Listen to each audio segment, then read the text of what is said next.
You know, it's interesting. I sort of inherited the responsibility for investing for my family's estate back 1999, 2000. And my sister and I had interviewed a whole bunch of financial planners, and we picked one. And about every 6 months, we'd have a meeting with this guy, and he'd, come over to the house smiling, and he'd say, "Well, we did really well. The S&P lost 24%, and you only lost 18." And like after the third one of these meetings, I realized that we were going to do really well until we were flat ass broke. Yeah. And so I fired him and moved everything to cash. And I just dove into, I had asked him, "Do you study the stock markets?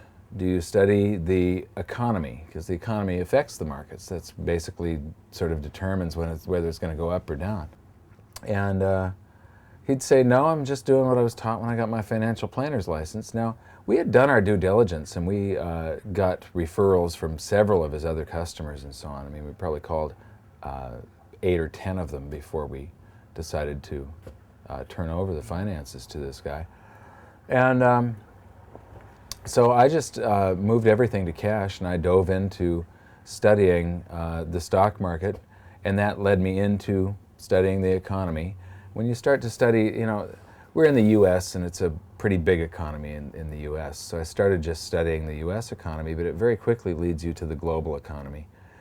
And when you start reading about the global economy, the people that write on that the most tend to be the people that are hard money advocates, the people that are concerned about trade deficits, budget deficits. That's the gold and silver community. And they've been warning for a long time that there were people out there that knew what was coming, and I very quickly, it only took me a matter of maybe 3 to 6 months to determine that the gold sector, had a lot of evidence that the bull market in stocks and real estate had pretty much ended, and a brand new bull market in precious metals had emerged. And once I started reading the gold community, they're also the people that are most interested in monetary history. And that's when I really fell in love. And I've done a lot more studying than most of the...